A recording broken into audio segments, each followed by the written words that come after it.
I made my first million at 40 years old, my first billion at 75. Do you know what the difference was? It wasn't intelligence, it wasn't luck, it wasn't being born into a rich family. It was eliminating 5 behaviors that keep 90% of people trapped in poverty their whole lives. I am 99 years old. I have spent 6 decades observing intelligent people, people smarter than me, financially destroy themselves. And the pattern is always the same, always, without exception.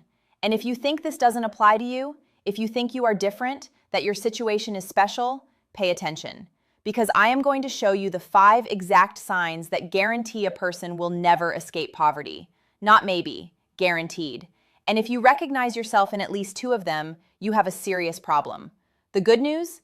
Every sign I am going to show you can be reversed, but only if you have the courage to face the truth. Before we start, do me a favor. Leave a comment with your age and your city. I read every comment, each one, and promise me that you will watch this entire video. Because the last signal, the 5th, is the most destructive of all, and most people have never heard of it. Subscribe to the channel if you want hard truths instead of empty promises.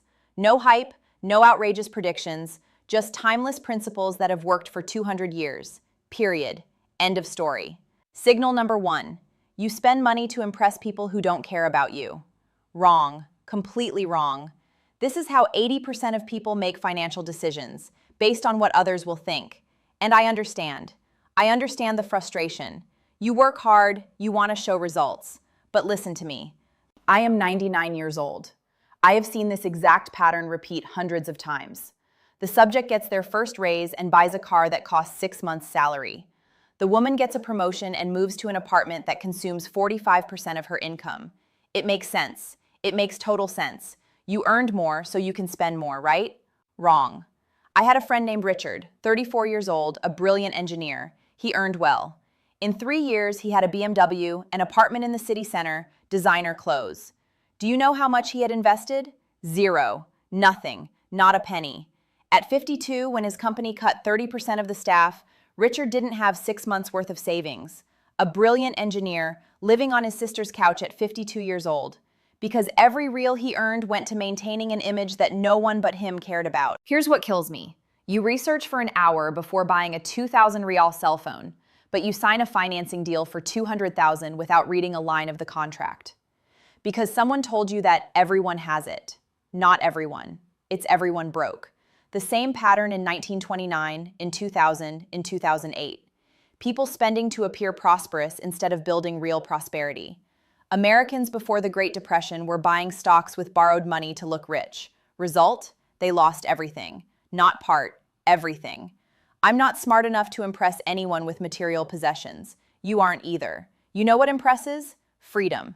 The ability to say no to anything you don't want to do. That impresses. A new car doesn't. The instruction is simple. Before each purchase over 500 reais, ask yourself a question. Am I buying this for myself or for the opinion of others? If the honest answer is for others, don't buy it. Annoying? Yes. But being poor is even more annoying. Period. End of story. Signal number 2. You don't know how much you spend. And I'm not talking about having a vague idea. I'm talking about knowing the exact number, cent by cent. Because if you don't know where your money is going, I can guarantee you with 60 years of experience, it's going to the wrong place. Same pattern, every time. The person earns 5,000, spends 5,200, and at the end of the month wonders, where did my money go? It didn't go anywhere. It was 200 coffees at 8 reais, 35 deliveries at 60 reais, 4 impulse purchases on the card that you don't even remember. Add it all up, 2,800 reais a month that evaporate. That's 33,600 reais a year. In 10 years with compound interest, it would be over 600,000 reais. 600,000 reais disappeared because you didn't take the time to write it down. I understand. I understand the resistance. Controlling spending seems like a poor person's thing. Everyone wants to be the kind of person who doesn't have to worry about money. But tell me one thing. Warren Buffett has lived in the same house since 1958. The house cost $31,500. The man is worth $130 billion. He knows exactly how much he spends, every penny. I'm not asking you to live like a monk. I'm asking you to know where every real that leaves your pocket goes. Not tomorrow, not next month, now, today. The truth that no one wants to hear. Wealth is not built by what you earn, it is built by what you keep. Everyone focuses on earning more. Rich people focus on losing less. Same pattern, every time. Want practical instruction? Take your bank statement from the last 3 months. Categorize every expense. It will hurt. It will be ugly. But the day you see the real number, your financial life changes. Because ignorance is not a strategy, it's a sentence. Signal number 3. You seek quick money instead of right money.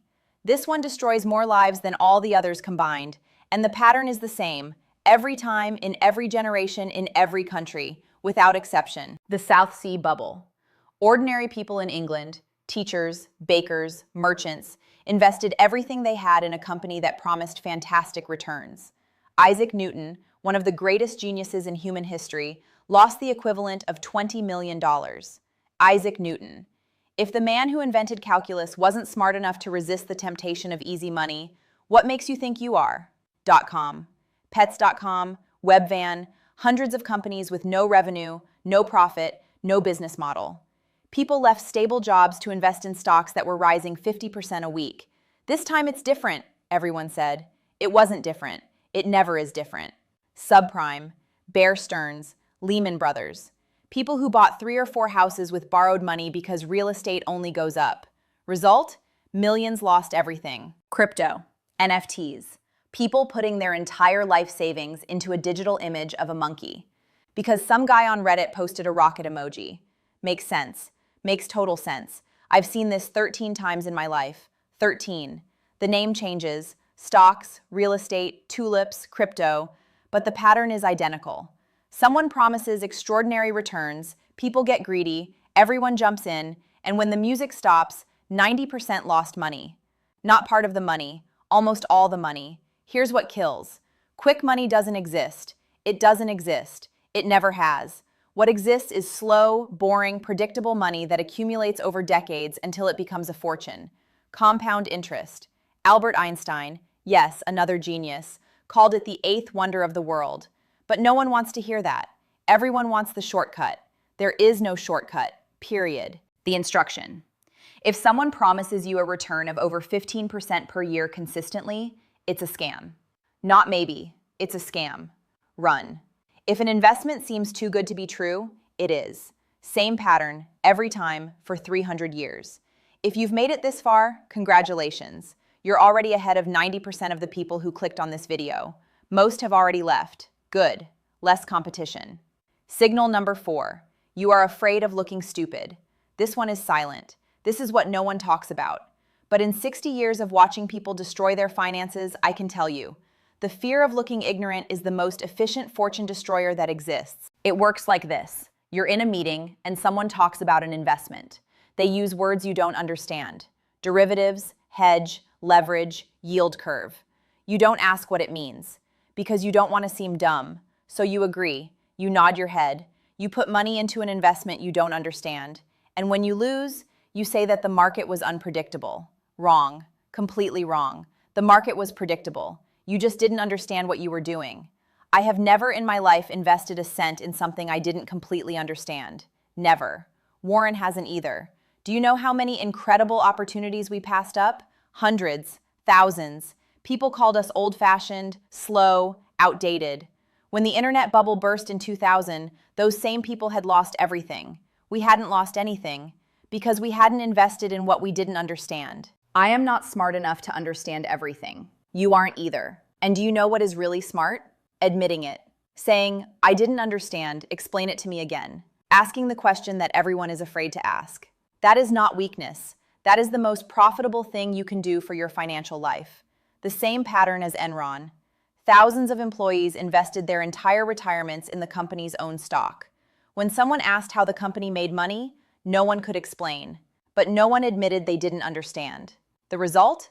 $20 billion in retirements evaporated because people were more afraid of looking dumb than of becoming poor. The instruction is brutal in its simplicity. If you can't explain an investment to a 12-year-old, don't invest. It doesn't matter how much everyone is making. It doesn't matter if your brother-in-law got rich.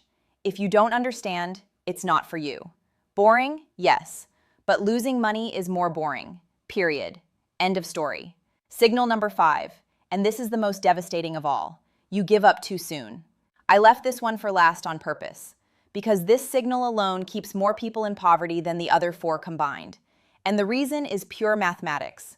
I'll show you how the exponential curve works, because if you understand this, really understand, your life will never be the same again. Let's say you start investing. You put in what you can every month. Consistent. Disciplined. After 3 years, you look at your statement and see 22,000 reais. 3 years of sacrifice for 22,000 reais. Depressing.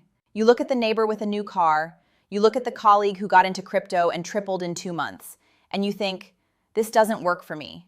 You're not doing it wrong. You're on the flat part of the exponential curve.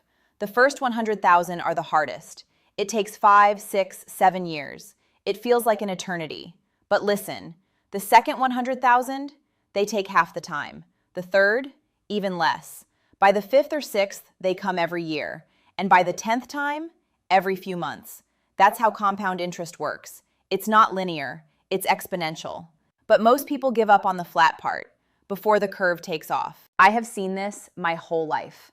Going through crashes, through booms, through everything. The people who got rich were not the smartest, they were not the luckiest. They were the ones who did not give up. This is where most people leave. Year 3, only 25,000, it seems not worth it. Year 7, the market drops 30% and you lose 4 years of gains in 2 weeks. Year 12, you are exhausted. You want to enjoy life. You want to travel. You want to buy what you have always wanted. Each of these moments is a test, and 95% of people fail at least one of them. The 5% who get through all of them, they are the ones who retire rich, without exception, the same pattern every time. And here's the part that really hurts. The difference between those who give up in year 7 and those who continue until year 30 is not 2x or 3x, it's 20x, 30 times, 40 times. The difference between 200,000 reais and 5 million reais is literally not giving up. I had a friend named Harold. He started investing at 28 years old. He put away a modest amount every month, nothing spectacular. By the time he was 40, he had accumulated 180,000. He could have stopped. He could have bought a boat, a bigger house. He could have enjoyed life. He didn't stop. By 55, he had 1.2 million. By 65, over 4 million. The same average salary his whole life. The only difference? He didn't give up. At his funeral, at 89, his son said, "My father never earned an exceptional salary, but he left us something that 3 generations will enjoy." Is that the legacy you want?